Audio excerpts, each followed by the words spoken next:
The universe is governed by a nature that is responsive and adaptable.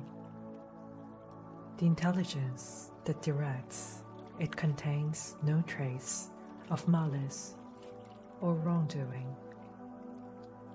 It neither harms nor intends harm, and nothing is injured by its design. Under its guidance, everything comes into being and fulfills the purpose for which it exists.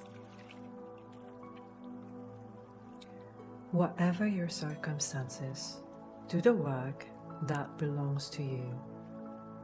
Whether you're cold or comfortably warm, weary or well rested, praised or criticized, busy with life or facing death, your duty remains the same. Death itself is simply one task among many that life requires of us. Whatever lies before you, do it well. Look beneath appearances. Never let the true nature or real worth of anything escape your notice. Everything that exists is already changing. All things are passing into new forms, whether through transformation or dissolution. The governing mind always knows its own condition. It understands both the nature of its work and the material upon which it works. The finest revenge is never to resemble the person who has wronged you. Let your only satisfaction be to move from one generous action to the next, always keeping God before your mind. Your ruling mind is self-governing. It awakens itself, directs itself, shapes its own character, and chooses the meaning it gives to whatever happens. Everything unfolds according to the will of universal nature. There is no higher power outside it, none enclosing it, none existing independently beyond it. Whether the universe is nothing more than disorder endlessly forming and dissolving, or it is a single ordered whole governed by reason and providence. If it is only chaos, why should I cling to it? Why concern myself with anything beyond returning peacefully to the earth? Dissolution will come whatever I do. But if the universe is governed by reason, then I honor the intelligence that governs it. Stand firm in that trust and live accordingly. Whenever circumstances disturb you, return quickly to yourself. Do not remain out of harmony any longer than necessity requires. The more often you restore yourself to your proper balance, the more natural that harmony becomes. If you had both a stepmother and a mother, you would treat the stepmother with respect, yet your heart would always return to your own mother. So it is the public life and philosophy.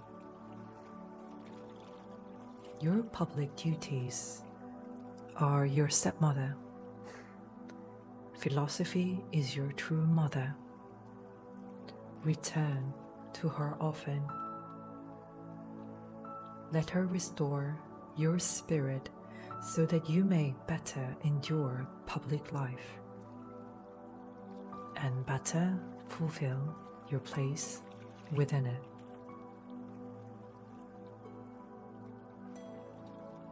When you sit before a fine meal, remind yourself what is truly is. The body of a fish, a bird, or a pig. Fine wine is only fermented grape juice.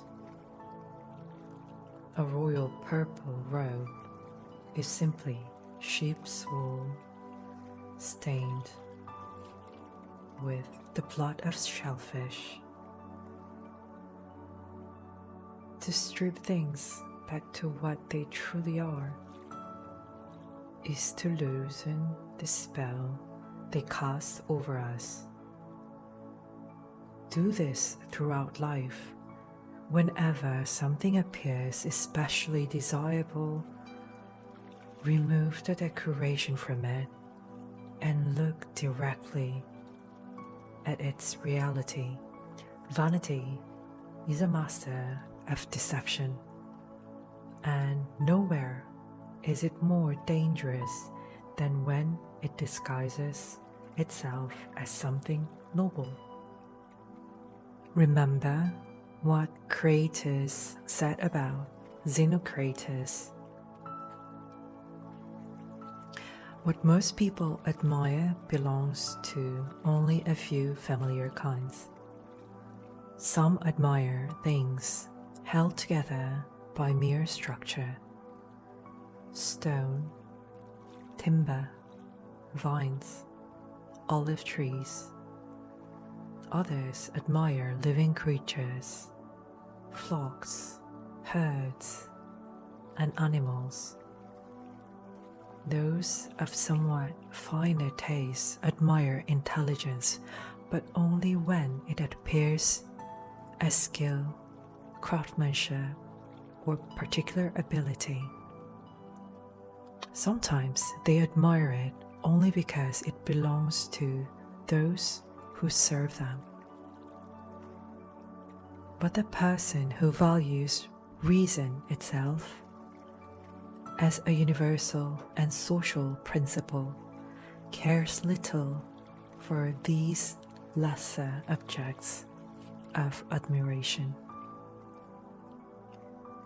His chief concern is to preserve his own mind in accordance with reason and with the common good. Every action becomes an opportunity to work alongside his fellow human beings rather than merely among them. Some things hurry into existence, others hurry away.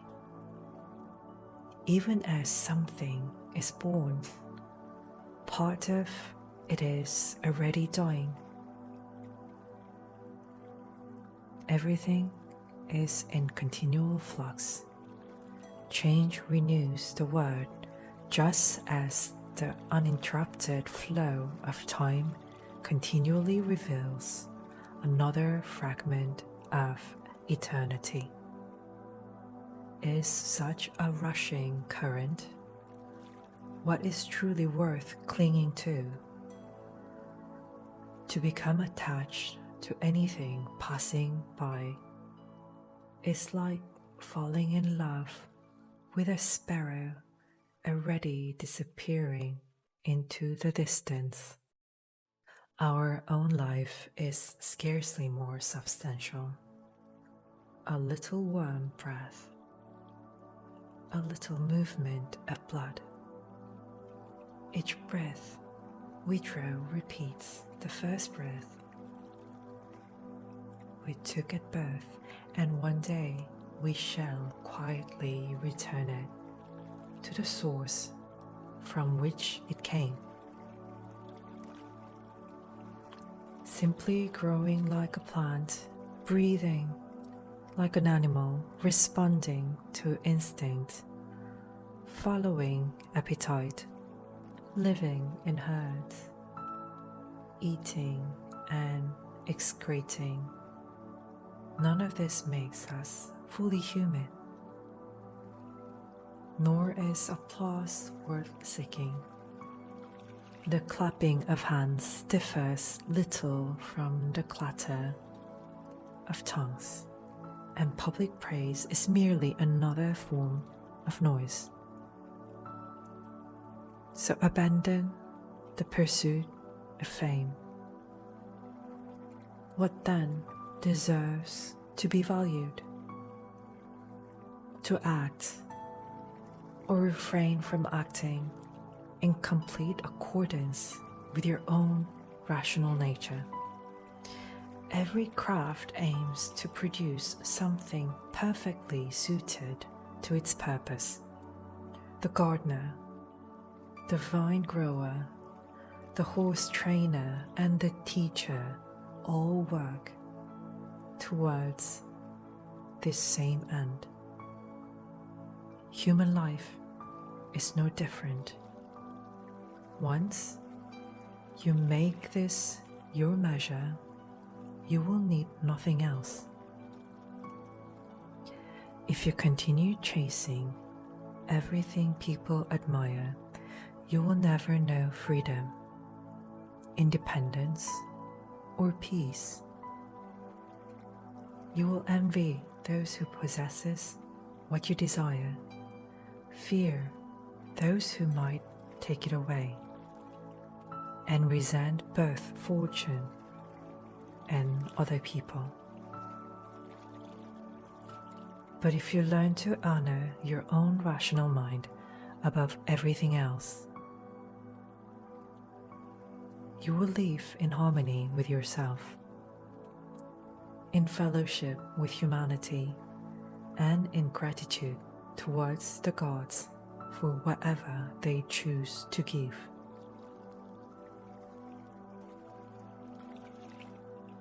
The elements move endlessly, upwards, downwards, and in circles.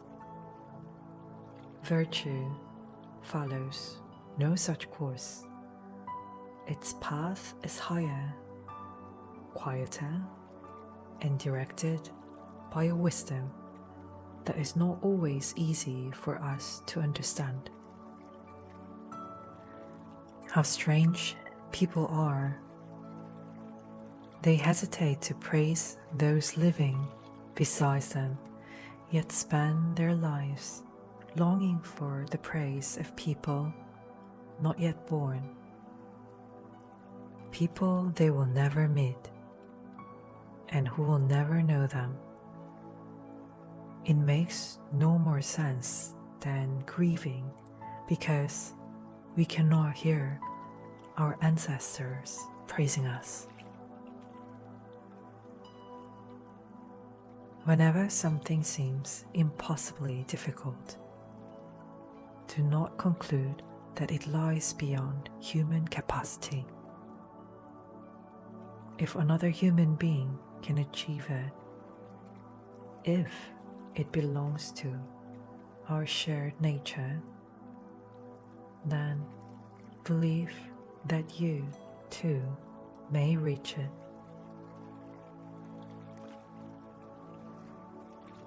In the gymnasium, someone may accidentally scratch us or strike us in the head. We do not hate him for it. We remain alert, perhaps, but not suspicious. we simply avoid another blow without resentment. Treat life's injuries in the same spirit. Many offenses arise from clumsy human contact rather than deliberate malice. Protect yourself if necessary, but do so without anger, hatred, or distrust.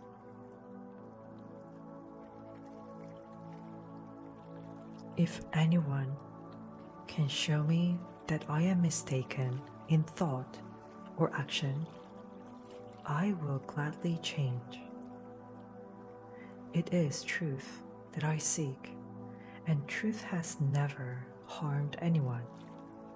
What harms us is persisting in error while believing ourselves to be right.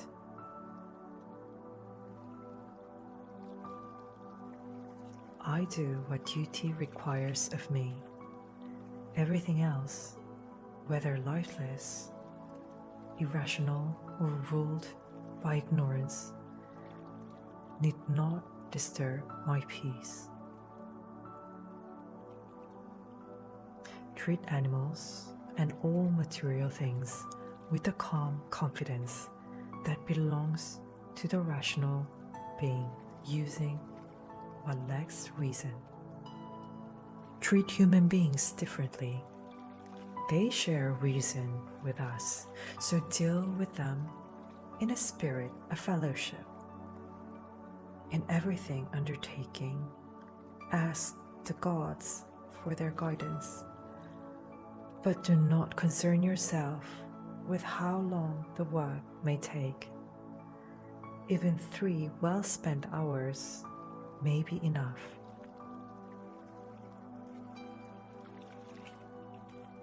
When they died, Alexander the Great and the man who drove his mule met exactly the same fate. Either both returned to the common source from which all things arise, or both were scattered into the same atoms.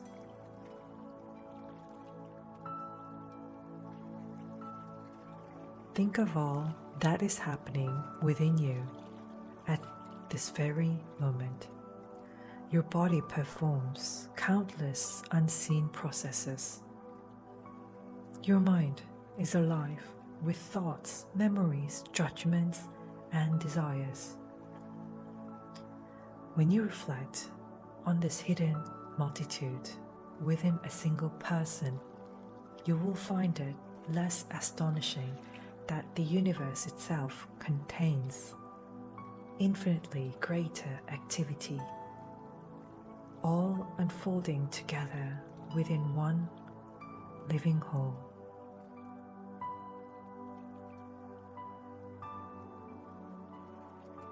If someone asked you how to spell the name Antonius, you would patiently pronounce each letter. And if he became irritated while you were explaining it, you would not become angry in return. You would simply continue, calmly and carefully, until the word was complete. Life is much the same. Every duty consists of many small parts. Complete each one patiently. Do not be provoked by those who lose their temper. Attend quietly to the task before you.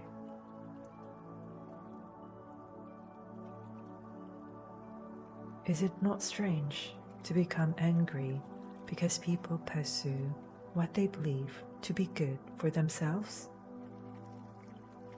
Yet this is exactly what they do. But they're mistaken, you say. Then teach them. Show them where they have gone wrong, if you can.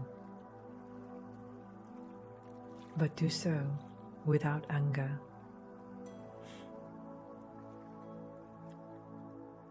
Death is simply the end of sensation, the quieting of desire, the cessation of restless thought, and the release of the soul from its service to the body. It is a disgrace if the soul abandons its duty before the body has reached the end of its strength. Guard yourself against becoming another Caesar. Do not let power corrupt your character. Remain simple. Remain good. Be sincere, dignified, restrained, just and devout. Be kind. Love your family. Be steadfast in your duty. Strive always to remain the person philosophy has taught you to become. Honor the gods. Serve humanity. Life is short, and its only lasting reward is a mind kept pure and a life spent in unselfish action. Take Antonius as your example. Imitate his unwavering devotion to reason, his steadiness, his reverence, his calm expression, his gentle temper, and his complete indifference to empty praise. Notice how he never abandoned a question until he had fully understood it. How patiently he endured unjust criticism without bitterness. How little haste there was in him. How carefully he avoided slander.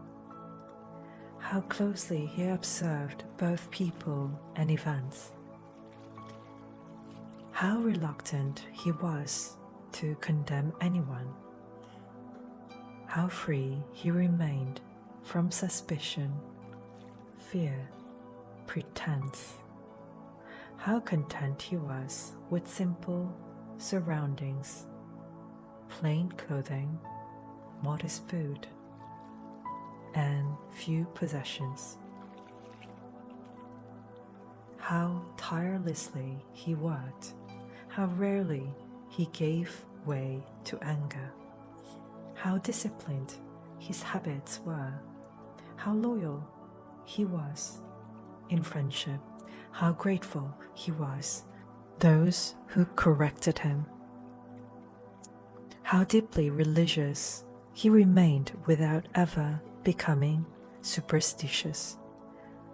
Follow such an example so that when your own final hour arrives, your conscience may be as peaceful as his.